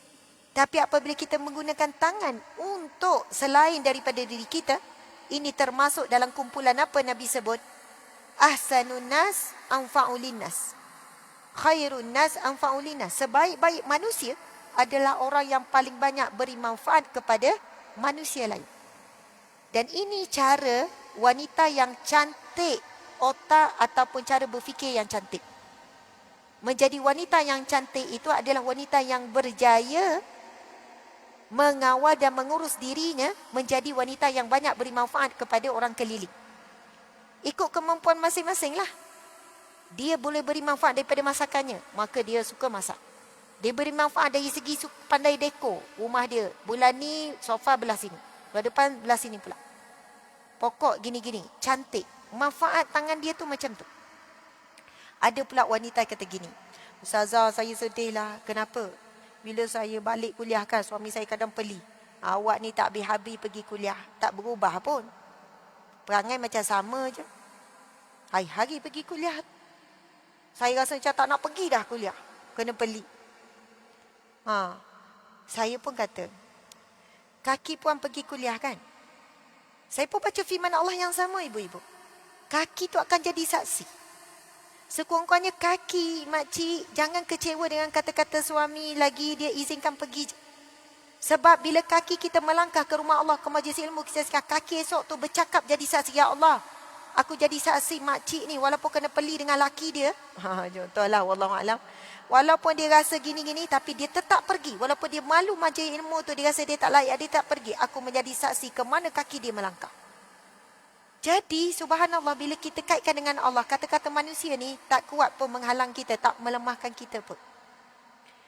Saya kata, makcik, rasa-rasanya lah kalau makcik tak pergi kuliah, adakah makcik jadi lebih baik daripada dulu? Saya kata tak. Saya rasa saya banyak berubah sebab hadir kuliah online, hadir kuliah ni. Cuma mungkin suami tak perasan kot perubahan saya.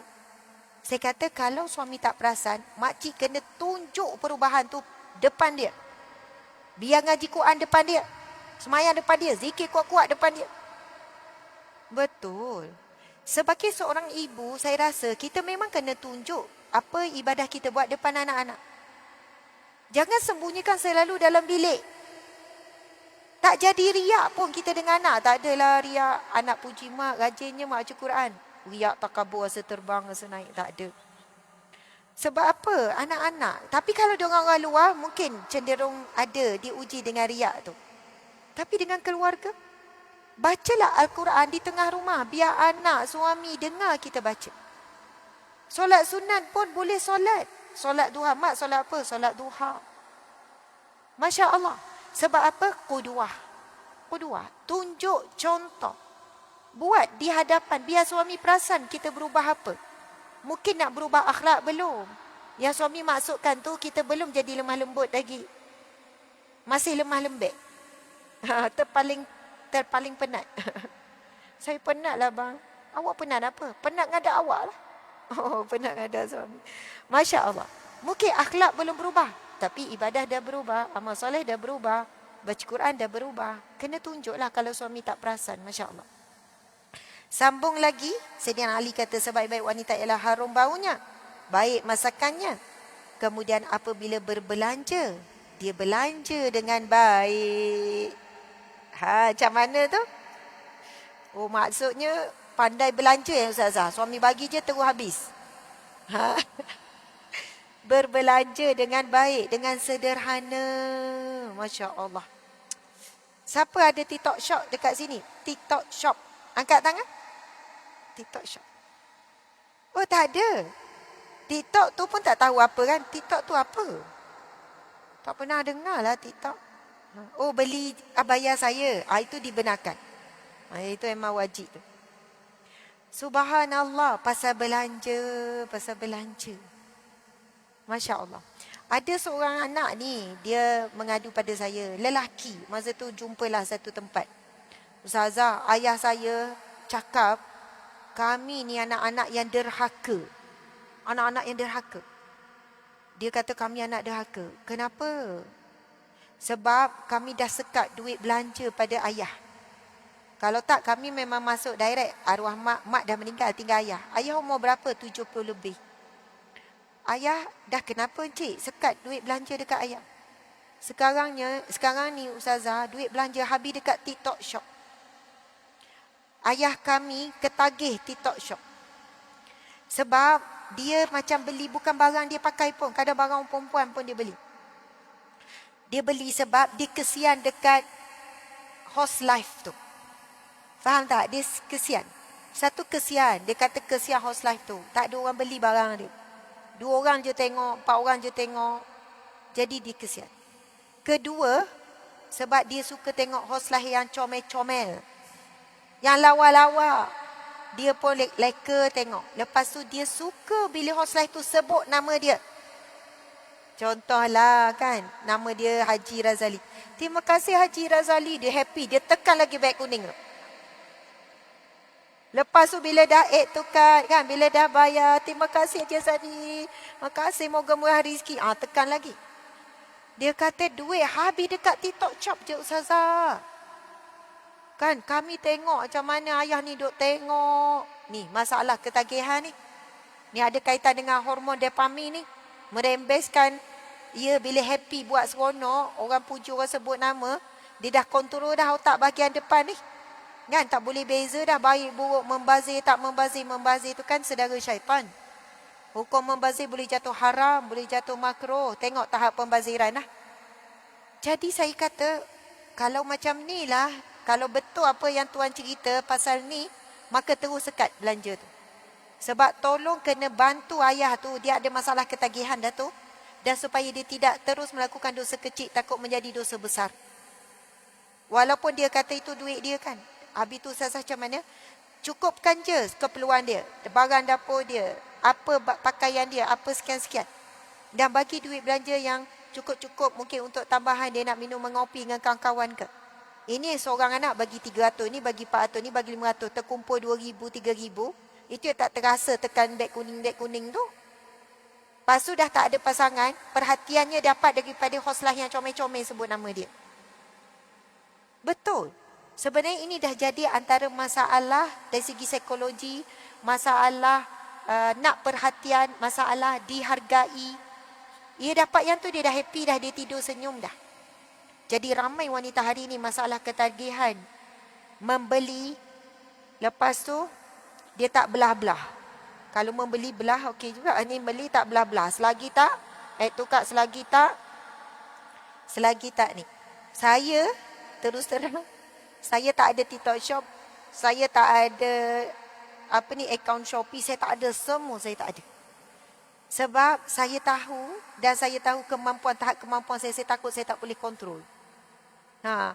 Jadi, bukan saya tak membeli. Saya membeli melalui suami saya. Maksudnya ada barang kita nak, kita bagi link. Lepas tu dia beli. Belilah juga. Tetapi automatik dengan izin dia lah, dengan pengetahuan dia. Yang selalu sampai nama barang-barang dekat rumah, nama suami saya. Bukan, saya order jarang. Sebulan sekali pun payah. Dia yang rajin mengorder barang. Tapi, banyak kali salah. Contoh satu hari. Sebab rumah kami ada kucing banyak kan. Sekarang 9 ekor kot. Pernah sampai 20 ekor. Dia kata, tunggu. Ada rumah kucing yang akan sampai. Rumah kucing akan sampai. Harga murah. Sebab apa? Saya nak pergi beli rumah kucing untuk kucing main-main kan. Dia tak bagi. Tak apa. Abang beli online. Boleh jumpa yang murah. Dia punya tak sabar sampai. Bila sampai, kepala kucing pun tak boleh masuk. Rupanya bukan rumah kucing. Betul, memang macam rumah kucing. Tetapi sebenarnya untuk letak lilin tu. Untuk letak lilin tu kan. Faham tak? Saya pun ambil rumah kucing tu, saya ambil kucing saya kata tengok kepala tak muat. Kepala tak muat. Saya kata macam tu pula, banyaklah barang yang salah. Dia kata ni murah, boleh guna 2 kali lepas tu rosak. Saya kata kena rajin baca review. Kena tengok berapa bintang, kena tengok ukuran. Saya semalam nak beli satu rak pun ambil tali pita pengukur-ukur. Nak beli apa ni? Semalam beli ni, tudung saji. Nampak gambar besar. Kita ni bila tengok CM, bila ukur rupanya muat satu pinggan je. Saya kata memang kena ukur. Tetapi bila orang lelaki membeli, dia kan ambil mudah kan. Tak ukur, tak tengok, malah nak tengok komen. Tapi lama dia sudah belajar lah lepas berapa puluh kali kesilapan berlaku. Bukan berapa kali. Jadi apabila berbelanja, dia belanja dengan baik. Maksudnya dia betul-betul teliti dalam pembelian. Tengok betul-betul. Kena rajin. Tengoklah review tu. Tak dikira buang masa. Orang perempuan bila dia betul-betul teliti, dia akan pergi 2-3 kedai. Contoh 2-3 kedai. Tetapi jangan sampai membazir masa. Suami kata, awak nak beli kasut, pergilah beli. Bawa pergi satu mall. Dalam mall tu ada 15 kedai kasut. Berapa kedai kasut kita akan pergi? 15. Aduh. Okey. Sekarang saya nak baca hadis ni. Hadis sahih ni, baik Bukhari ataupun riwayat Muslim. Nabi bersabda, ini juga tempat letak kecantikan wanita. Nabi bersabda, sesungguhnya wanita itu tak apa. Tolong cari dik. Pasal tulang rusuk, wanita diciptakan. Cuma saya nak baca hadis tu penuh. Nabi bersabda, wanita itu diciptakan daripada tulang rusuk lelaki. Tulang rusuk lelaki. Nabi ada sebut rasanya sebelah kiri atau sebelah kanan. Tak silap sebelah kiri. Tulang rusuk kiri lelaki. Dan Nabi sebut wanita itu diciptakan daripada tulang rusuk yang bengkok sebelah kiri lelaki. Dan yang paling bengkok adalah pada bahagian kepala, bahagian atasnya. Maka berhati-hatilah kamu dalam meluruskannya, dalam membetulkannya. Sekiranya kamu keras, maka, ini hadisnya. Hadis riwayat Bukhari. Nabi bersabda, nasihatilah para wanita kerana nasihatilah wanita dengan sebaik-baik cara. Kerana wanita itu diciptakan daripada tulang rusuk yang bengkok. Dan yang paling bengkok daripada tulang rusuk itu adalah atasnya, pangkalnya. Maka, jika kamu cuba untuk meluruskan, ia akan patah. Namun jika kamu biarkan, ia akan tetap bengkok. Oleh itu, nasihatilah para wanita dengan cara yang baik. Sekarang, para ulama' dia syarah hadis ini. Saya baca dan saya dengar syarah ulama'-ulama' sebab saya nak faham apa maksud yang paling bengkok di bahagian atas. Jadi, sebahagian besar ulama' mengatakan, maksud di sini bahagian otak dia, bahagian kepala dia paling bengkok. Ini bukan menunjukkan kekurangan, tak. Ini nak memberi kefahaman kepada lelaki. Orang perempuan dia jarang berfikir dengan otak. Dia berfikir, dia tak pakai kepala otak. Dia berfikir dengan hati, dengan emosi, dengan rasa. Okey. Contoh. Orang perempuan pilih kedai makan pakai otak ke pakai hati? Pakai perasaan. Pilih kedai makan nak pergi makan. Okey, kalaulah tengah hari nanti nak pergi makan, suruh suami pilih, bang, lapar dah kan? Yalah, lapar dah ni. Awak pilihlah mana-mana kedai makan. Dia akan nampak kedai makan yang pertama, dia terus berhenti. Dia nampak kedai makan. Sebab dia pakai otak, dia pakai akal. Dah lapar, nampak kedai makan, dia pun berhenti, dia masuk. Lepas tu dia dah siap dah duduk kat meja makan. Yang isteri ni tengok keliling. Lepas tu tengok lauk, ujung ke ujung. Lepas tu dia ulang balik. Suami dah start makan. Awak kenapa? Tak adalah lauk yang lalu. Macam tak kena selera lah. Tak apalah, awak makan nanti saya. Padahal akal ni lapar. Tapi kadang-kadang tu bukan hanya pasal lauk. Bang, tak payah lagi kedai tu. Kenapa? Gelaplah kedai tu. Pasal gelap. Tak cukup percayaan. Awak ingat tak hari tu makan, kerusi dia goyang-goyang lah. Sekerusi. Sinki dia ingat tak kurang bersih? Pasal sinki kurang bersih. Pasal ni. Maksudnya pentingnya pemilihan tu dari segi suasana, perasaan tu. Kalau akal lapar, dia fokus makanan je. Dah makan, kenyang dah, settle. Subhanallah. Oh, perempuan pilih baju. Pilih dengan akal ke pilih dengan perasaan? Perasaan. Jadi, dari sini kita ringkaskan ya. Kalau ikut syarah tu panjang. Dalam bab wanita, bila memilih membeli, tolong jangan terlalu ikut perasaan. Sebab perasaan no limit. Perasaan no limit. Emosi juga no limit. Akal yang akan melimitkan. Bila saya dengar penjelasan ulama' ni kan, saya test pada anak lelaki dan anak perempuan. Masa tu nak beli kasut raya. Baju raya, kasut raya. Baju raya. Masa tu nak beli baju raya. Saya ni nak jadi ibu yang sporting lah ni. Kan? Sebab ada 4 orang anak dara. Saya kata, okey, tahun ni Umi ikut. Macam mana anak-anak nak Atika, Sarah. Anak saya ada ni. Sorry lah Atika. Mana Atika? Tak apalah. Subhanallah. Pergi kedai pertama tak ada berkenan. Pergi kedua tak ada berkenan. Kedai ketiga tak ada berkenan. Sebab adalah pergi satu mall ni ada banyak butik. Tak ada berkenan. Saya kata okeylah kalau gitu pilih baju lelaki dululah. Baju lelaki kedai pertama semua dah ada dah. Settle terus. Pilih dah lengkap dah baju samping semua. Ui settle dah baju lelaki. Okey. Pakai-pakai tak adanya dia nak menggelebeh tak menggelebeh semua okey belaka. Tengok warna je tengok sign. Settle. Baju perempuan tak settle lagi. Sampai kedai dah nak tutup, sampai dah separuh, minta izin pergi saya ingat lagi. Sebab nampak Umi ada ni. Tak settle. Hari pertama tak settle. Lepas tu saya pun, kali kedua pergi saya kata tak ada. Hari ni mana kedai masuk, kedai tu. Takkan keluar, beli kat kedai tu je. Umi takkan dah pergi kedai mana-mana, kedai tu je. Settle rupanya, settle. Bila cakap macam tu, settle. Semua baju jumpa, semua saiz ada. Sebab akal akan menyekat. Akan menjadi, bukan menyekat, maksudnya melimitkan. Saya pun kata, ada pun dah Umi cakap kedai tu je. Jadi akal melimitkan. Tapi kalau kata, tak apa, kita cari sampai yang disukai, sampai yang betul-betul yang suka, betul-betul best ni. Oh, kalau ikut perasaan, no limit. Jadi para ulama' mengatakan kepada para lelaki, dia tak boleh halang terus. Contoh isi kata, bang, saya berkenan sangat cincin ni. Cincin yang terbaru, Habib contohlah ya. Gelang yang terbaru, saya berkenan sangat. Dari sudut psikologi, suami ni kalau belajar, dia tak boleh cakap, tak payah. Tak payahlah, awak ni membazir dah banyak sangat. Tak, suami yang bijak, jomlah saya bawa pergi tengok. Ikut dulu. Bawa pergi tengok. Lepas tu, boleh ke bang? Nantilah ya, Nanti kita bincang, nanti kita tengok macam mana. Sekurang-kurangnya bukan awal terus pangkah. Bawa.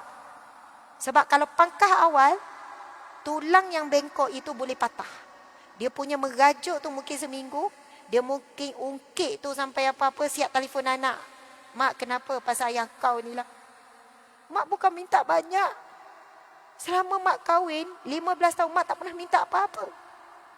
Padahal pasal cincin tu dia ukit balik semua. Sebab dia dah patah. Sebab itu Nabi kata, kalau kamu nak meluruskannya akan patah. Tapi kalau kamu membiarkan dia terus bengkok.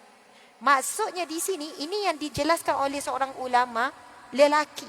Dia pesan kepada para lelaki, wanita ini, kamu tak boleh patahkan terus di depan. Ikut dulu. Lepas tu pergi. Kalau kamu tak bersetuju, ataupun tak nak, ni, selepas itu, didik dia. Subhanallah. Bijak bila para ulama mensyarahkan hadis tersebut.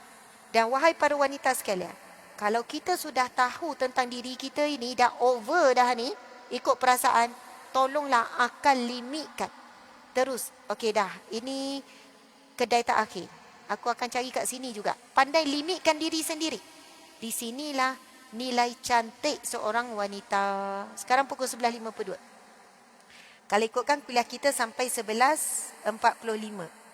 Jadi insya-Allah saya akan habiskan pukul 12. InsyaAllah. Tinggal lebih kurang 8 minit. Okey. Saya baca penuhlah kata-kata Sayyidina Ali ni ya. Sebaik-baik wanita ialah yang harum baunya, baik masakannya. Apabila dia berbelanja, dia belanja dengan baik, dengan bijak. Apabila dia berjimat dengan baik. Bukan sampai kedekut. Sampai kedekut. Sampai berkira-kira dengan diri sendiri. Oh, ini paling kedekut. Yang paling teruk adalah kedekut dengan diri sendiri. Kedekut dengan orang lain tu cerita lain lah. Memang tak elok juga. Tapi berkira. Nak beli baju yang terbaik, berkira. Mana lebih cantik? Baju kita di rumah ke di luar rumah, ibu-ibu? Mana lebih baik? Baju luar rumah, ratus-ratus pun kita beli. Baju dalam rumah, dah 5 tahun tak beli. Baju kelawar tu, dah sampai bawah, sampai pinggan dah. Kadang nak pakai tu bertukar. Kepala mana, apa semua. Sebab rasa macam angin pun senang nak masuk. Masuk kanan, keluar kiri. Oh, senang. Macam tu kan. Dan memang betul baju dalam rumah ni yang lagi lama pakai lagi selesa. Sebab dia lagi lembut kain kan. Bang minta maaf lah, ya ni paling selesa. Pakai. Ui, subhanallah. Kalau baca cerita Sayyidatina Aisyah berhias untuk Nabi. Kan, bukan hanya Sayyidatina Aisyah berhias pakaian. Tapi Sayyidatina Aisyah juga menghiaskan rumah, tempat lapik Nabi nak duduk. Sayyidatina Aisyah beli kain untuk lapik duduk. Sebab perhiasan bagi wanita itu bukan hanya apa yang dipakai, tapi apa yang ada di sekeliling juga adalah melambangkan perhiasan dirinya. Melambangkan dirinya. Masya Allah. Jadi, tolong jangan berkira untuk berhabis pakaian yang indah di rumah. Belilah baju kelawar yang cantik. Kan kalau baju kelawar yang cantik, sekarang ni macam-macam. Ada yang jahit cantik dekat sini, ada yang 3 suku, ada yang kain batik yang cantik, tapi harga dia mungkin 100 lebih. Ini tak nak beli yang 30 lebih, RM28 tu. Yang memang kalau dah basuh, dia jadi pendek. Betul, biar basuh jadi sampai lutut.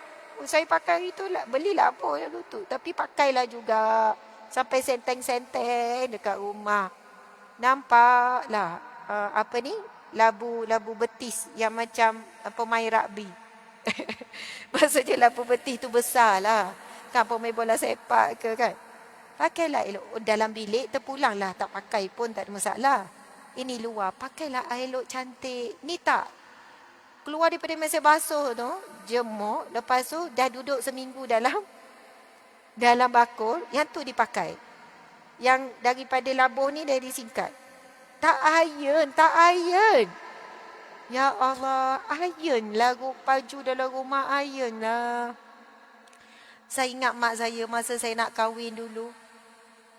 Mak tak ada beli pun baju luar rumah. Tak ada.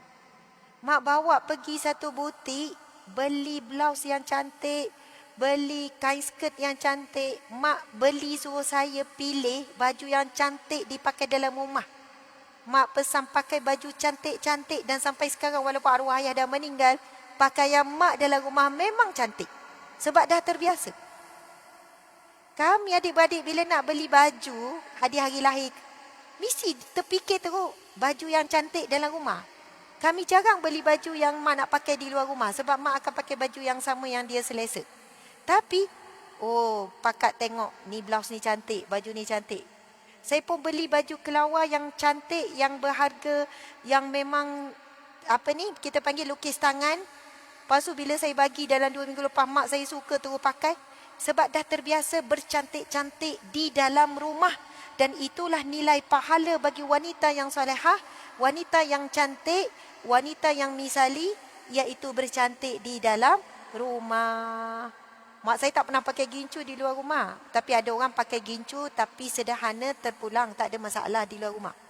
Tapi saya ingat masa saya kecil, saya main gincu mak saya lupa nak tutup, nak pusing, lepas tu tutup, patah.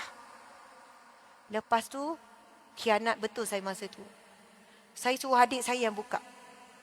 Lepas tu, bila patah saya kata adik saya yang buat. Tapi, lepas tu saya mengaku. Kami dua-dua kena pukul. Bukan pukul, kena hukuman dengan mak lah. Sebab kami dua-dua bermain sama-sama. Alat solat mak. Ada semua blusher lah, itulah ini. Tapi mak tak pernah berhias di luar rumah. Tak pernah. Tapi kami tahu bahawa mak bercantik-cantik untuk ayah. Pakai gincu, pakai itu, pakai ini, pakai wangian, baju cantik dalam rumah. Kita memang kena tunjuk pada anak kita. Ini tak, anak kita akan tanya, mak nak pergi mana? Sebab tahu mak tu bercantik, mesti sebab nak keluar. Kalaulah bercantik tiba-tiba kat rumah, mak nak pergi mana? Tak ada kat rumah. Biar betul mak. Kenapa pakai macam ni dalam rumah? Kau ni, mak baru dengar ceramah tadi. 30 tahun kahwin, mak baru nak cuba ni. Baru nak berubah ni. Risau. Sebab dah terbiasa. Kalau bersiap elok tu, sebab nak keluar. Kalau bersiap elok kat rumah tu jadi pelik. Padahal itulah sunnah para isteri Nabi. Dan sunnah para Nabi dan orang soleh juga. Berhias dan bercantik untuk pasangan. Masya Allah, subhanallah. Ini tak macam hantu kat rumah. Rambut mengerbang, tak sikat. Kalau seminggu tak keluar rumah, seminggu tak sikat. Sebab ustazah saya bukan apa tak sikat, nanti rambut gugur. Lepas tu biar je lah lepas mandi gitu-gitu. Macam tu je lah. Suami saya okey je. Bukan main cakap suami okey. Tengok, suami tengok tak perempuan cantik kat luar. Tengok. Patut seorang wanita cemburu kalau mata lelaki itu tertarik pada wanita di luar. Kita pun tengok balik penampilan kita. Mampu tak kita tundukkan hawa nafsu suami. Matanya memandang wanita lain. Dengan apa yang kita buat yang terbaik daripada diri kita. Okey. Sambungan, Sayyidina Ali sebut wanita seperti itulah orang yang beramal kerana Allah. Orang yang ada ciri takwa. Dan orang yang beramal kerana Allah tidak akan rugi serta tidak akan menyesal. Saya baca penuh untuk penutup. Sebaik-baik wanita ialah yang harum baunya. Baik masakannya. Apabila berbelanja, dia berbelanja dengan baik. Dan apabila berjimat, dia berjimat dengan baik. Wanita seperti itulah orang yang beramal kerana Allah. Dan orang yang beramal kerana Allah tidak akan rugi serta tidak akan menyesal. Jadi Sayyidina Ali menyebutkan wanita yang melakukan sesuatu kerana Allah ada 4 ciri itu tadi. Harum baunya, masakannya yang terbaik, berbelanja dengan baik dan dia berjimat dengan baik. Bukan sampai ke kedekut. Janganlah berkira untuk kita mencantikkan diri kita pergi spa contohnya. Pergi buat rawatan contohnya. Beli skincare yang terbaik daripada Asma Dermake. Selit. Saya comel tak ibu-ibu? Puji je lah ya, sebab takkan nak cakap tak comel. Masya Allah. Semua comel. Tetapi kesihatan kulit itu jauh lebih penting daripada kulit yang cantik. Betul tak? Saya mungkin sebab saya sebut pasal ibu-ibu ya. Mak saya daripada sekolah menengah lagi memang suruh anak perempuan pakai yang basic lah, remaja pakai apa. Dan bila anak ada masalah jerawat, mak saya bawa pergi klinik. Ini cerita 20 tahun yang lepas. 30 tahun lepas. Mak saya guru sains tapi orang panggil dia ustazah sains. Sebab pakaian dia mesti tudung bulat macam ni jubah. Dia takkan tukar. Sebab itu dia memang wajibkan saya. Dia tak benarkan saya pakai baju. Bukan kata baju kurung tu tak elok. Semua tutup aurat itu elok. Tapi sebab pakaian mak saya, tudung bulat ni tak pernah tukar. Dan juga jubah. Walaupun dia guru sains dan dipanggil ustazah sains.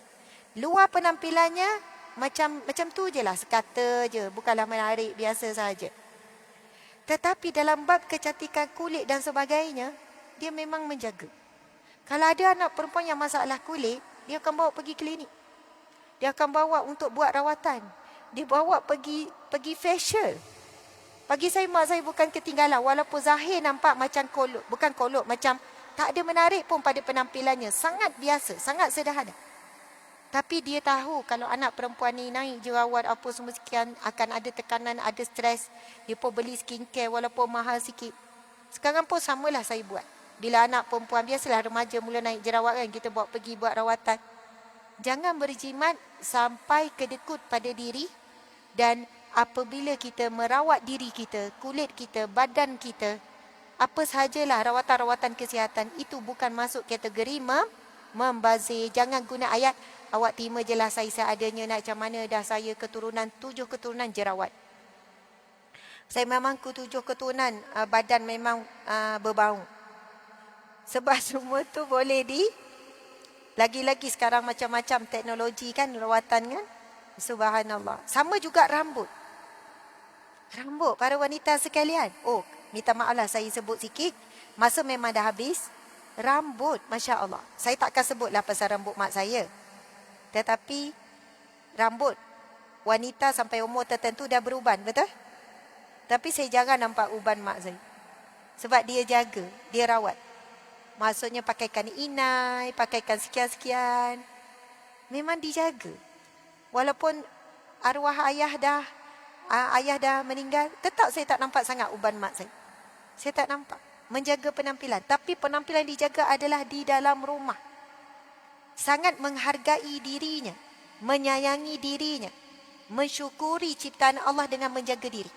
Seorang wanita yang menjaga kecantikan, menjaga dirinya, penampilannya di rumah dan sebagainya, ini wanita yang bahagia. Bagi saya wanita yang bahagia. Dia tak perlu bahagia itu daripada luar. Dia bahagia ketika berada di dalam rumah. Dia bangga dengan dirinya. Dan dia wanita yang matang, menghargai ciptaan Allah. Allah bagi kita kulit kan. Hargai ciptaan Allah kulit dengan menjaga kesihatan kulit. Allah bagi kita tubuh badan. Hargai kesihatan tubuh badan. Kalau dalam grup WhatsApp keluarga, mak saya setiap hari tak miss saya rasa. Awal-awal pagi share ayat Al-Quran dengan terjemahan. Suruh anak-anak semua baca. Yang kedua, tip kesihatan hari-hari ada. Saya mula kurang makan roti. Sampai suami tu saya tak makan roti. Mak saya ni duk cerita pasal gluten, pasal ni. Mak saya dah tak makan dah roti putih, pakai roti ni. Ya, bagus mak saya. Saya nak cerita. Semua tu dia tengok daripada TikTok. Dia ikut doktor ni. Lepas tu sayur. Bila datang ke rumah, dia tanya, ni basuh dengan soda bikarbonat tak? Saya kata, buat apa mak? Kan sayur-sayur boleh menyebabkan kanser, bla bla bla bla, gini. Tengok link ni Asma. Share dalam grup. Kalau tak basuh, sayur tu bukan jadi sehat. Jadi racun. Tengok sayur yang dijual di pasaran. Mana ada lubang-lubang gini. Malam tadi pun ada lagi pasal kesihatan. Hampir setiap hari. Peringatan pasal air. Suruh saya beli air sekian-sekian. Pasang air tu sekian-sekian kat rumah. Lagi saya tak pasang lagi, dia tanya. Dah saya pasang kan. Okey gini. Memang jaga kesihatan. Mak bukan tak pernah diuji sakit. Mak saya pernah bedridden. Hampir 2 tahun. Tak boleh berjalan langsung. Ketumbuhan tulang belakang. Di tulang belakang himpit saraf tunjang. Tak boleh berjalan langsung. Tak rasa apa-apa. Separuh badan tak rasa apa-apa. Bukan seorang yang tak jaga kesihatan. Jaga kesihatan. Itu sikap semula jadi dia. Wanita yang cegah, sehat. Anak 10 orang. Dia nak sehat. Dia menghargai dirinya. Dia menghabiskan belanja yang besar untuk dirinya. Tapi Allah uji sakit, tetap sakit. Dan selepas sakit, dia berusaha untuk pulih. Sekarang boleh jalan elok, apa semua, berjalan pergi sana sini. Dia hadir majlis ilmu, pergi kelas agama dan sebagainya. Masya Allah. Jadi, wahai para wanita sekalian, Alhamdulillah. Sekadar itulah perkongsian kita pada hari ini. Iaitu cantik itu fitrah. Tetapi ia perlu dijaga, dihargai. Bukannya dia datang secara semula jadi. Kalau tak dijaga, fitrah cantik itu juga akan hilang. Dan kita menjaga fitrah cantik itu adalah kerana mensyukuri dan menghargai ciptaan Allah terhadap diri kita. Dan insya-Allah wanita yang menjaga kecantikan dalam dan luar, akhlaknya, perkataannya, tindak tanduknya, penampilan zahir dan batinnya, itu adalah satu bentuk takwa. Takwa kepada Allah Subhanahu wa taala. Alhamdulillah. Mohon maaf salah dan silap kalau ada terkasar bahasa. Saya kira sangat basic perbincangan kita hari ini. Perkara-perkara yang kita dah selalu dengar, yang kita dah tahu. Tapi kadang-kadang perlu peringatan macam ni, betul tak? Kadang-kadang kita dah mula ambil ringan, ambil mudah tentang penampilan, tentang bau mulut, bau badan dan sebagainya. Cara kita berhidang dekat rumah, cara kita menampilkan diri kita sebagai wanita yang bagaimana dengan orang keliling kita. Wallahu alam. Saya sayang semua wanita, ibu-ibu, nenek-nenek. Mak saya nenek kepada 45 cucu. 45 ke 46 cucu. Sebab 10 adik-beradik semua dah nikah kan. Ada 2 orang adik-beradik perempuan doktor. Subhanallah. Lepas tu yang lain tu ada ustazah belajar di Mesir, di Jordan. Ayah saya bukan ustaz. Ayah saya peniaga, businessman. ada banyak rangkaian restoran. Arwah lah, arwah ayah saya. Sebab orang ingat saya dibesarkan oleh mak mungkin ustazah, ayah mungkin ustaz, tak. Masya Allah. Jadi kalau ikut latar belakang mak ayah tu, membesarkan kami dengan disiplin yang baik, dengan tinggi. Al-Quran, nombor satu mak saya jaga Al-Quran. Mak saya guru sains kan. Tapi 10 anak semua belajar Al-Quran, alif bata sampai khatam semua dengan mak. Mak saya mengajar setiap anak Al-Quran. Tak pernah kami dihantar oleh ke mana-mana guru, ustaz, ustazah, tak pernah. Dan di situ kekuatan utama saya lihat mak. Kekuatan utama ayah pula solat. Susah kami nak tengok ayah solat di rumah. Mesti solat berjemaah di masjid. Automatik gabungan solat dengan Al-Quran ini, walaupun mak ayah tak banyak masa mendidik anak. Sebab ayah sangat sibuk. Mak juga sangat sibuk. Tapi jaga dua ni, solat dengan Al-Quran. Ayah kekuatan solat, tunjuk ketegasan solat, apa jaga solat anak ni. Mak pula Al-Quran. Masya Allah. Jadi di situ saya rasa, maaf kalau saya bercerita bukan tujuan untuk memuja mak ayah. Tetapi di situ ada kesan-kesan tarbiyah didikan yang boleh dilihat, yang boleh dikongsikan. Masya Allah. Saya sayang semua ibu-ibu, nenek-nenek kerana Allah, kerana Rasulullah sallallahu alaihi wasallam. Aqulu qauli hadza, astaghfirullahalazim wa atubu ilaih. Astaghfirullahalazim wa atubu ilaih. Astaghfirullahalazim wa atubu ilaih. Assalamualaikum warahmatullahi wabarakatuh. Alhamdulillah, muslimat jemput datang ke perkampungan Al-Hijrah. Siapa dah sampai ke perkampungan Al-Hijrah? Ya, Dr. Linda selalu datang. Oh, masih belum ramai yang selalu datang. Ada ramai lagi yang belum sampai. Jemput. Ini jemput ni. Balaslah cinta saya. Jangan biar cinta saya bertepuk sebelah tangan. Bukti saya mencintai ibu-ibu, saya datang daripada Seremban, daripada Kapur Hijau, memenuhi dan bertemu mata dengan ibu-ibu sekalian, sayang kerana Allah, kerana Rasulullah. Jadi insya-Allah kalau datang ke Kapur Hijau, saya akan menyantuni sampai orang terakhir. Kadang ceramah habis pukul 12, pukul 11, pukul 3 pun saya tak balik lagi sebab tempat kami. Boleh tengok pada kertas mana? Kena letak macam saya sebut, tak ada lagi. Kena letak dek atas meja saya flyers tu. Mana flyers? Wajib letak atas meja saya. Pada flyers tu ada penjelasan tentang apa itu perkampungan Al-Hijrah, ibu-ibu.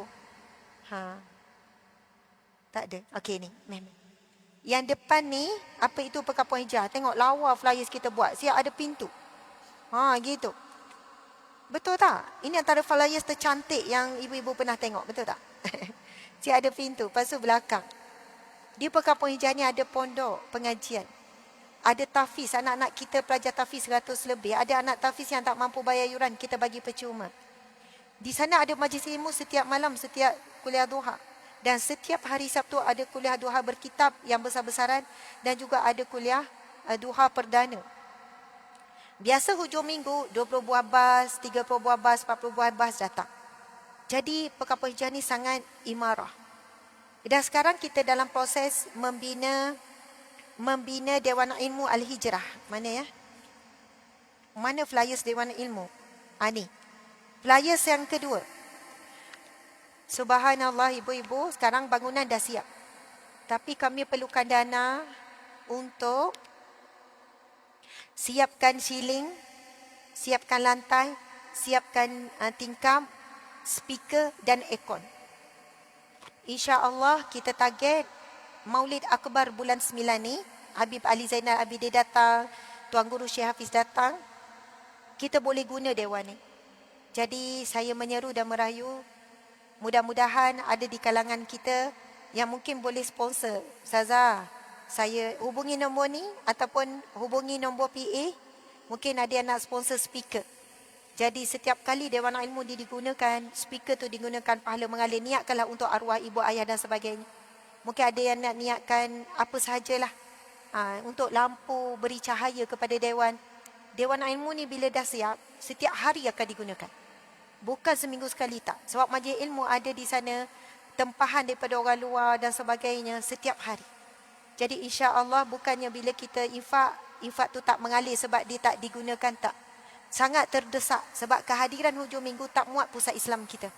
Melimpah keluar, orang duduk dekat lobi, duduk bawah kemah dan sebagainya. Siapa pernah hadir, Dr. Linda tahulah macam mana suasana perkampungan Hijrah. meriah, orang penuh, orang ramai yang pernah hadir dan sebagainya. Jadi mudah-mudahan ibu-ibu boleh sampai ke Papua Hijrah. Dan hari ini saya tak dapat nak santuni salam semua, bersalam bergambar. Saya minta izin nanti terus berjalan. Dek, yang ini ada yang nak infak secara online, awak kena bagi ni. Saya minta izin tu untuk bergerak. Saya kena sampai di lokasi seterusnya jam 2.30. Sekarang pukul 12.30, dekat 12.30, 2.30 saya perlu bergerak. Jadi mohon maaf salah dan silap. Kita peluk dari jauh, sayang semua. Dan jemput datang ke Papua Hijrah. Di sanalah saya santuni semua muslimat yang datang. Boleh bergambar seorang-seorang, boleh dan sebagainya, bersalam dan berpeluk. Wallahu alam, sekali lagi saya kembalikan MC. Sebelum tu, muslimat, sebelum kita pulang, infak dan sedekah kepada masjid ini. Jangan lupa cari tabung-tabung. Nabi bersabda, sedekah burhanu, sedekah adalah perisai api neraka. Maka jom kita bersedekah dan berinfak kepada pihak masjid ni. Siapa yang nak infak melalui sampul ni, sebenarnya ada kaunter kita ke, dek? Ada kaunter dekat belakang sana. Kita ada bawa tabung. Siapa yang nak masukkan infak apa-apa, nak letak gelang ke, cincin ke dalam apa, ada sampul kita bagi. Tapi kalau nak QR code pun ada QR code, insya-Allah. Insya-Allah. Terima kasih banyak. Wallahu alam. Sekali lagi serah pada MC. Okey, assalamualaikum. Alhamdulillah, sekalung penghargaan dan terima kasih diucapkan kepada Ustazah Asma Harun atas curahan ilmu yang amat berharga ini. Terima kasih juga diucapkan kepada semua muslimat yang telah hadir dan memberikan sepenuh tumpuan sepanjang majlis ini berlangsung. Akhir kata, saya Puteri Aisyah binti Karo Anwar ingin mengakhiri majlis dengan beberapa rangkap pantun. Indah sungguh bunga melati, harum mewangi di tepi laman. Terima kasih hadirin sejati. Semoga bertemu di lain kesempatan.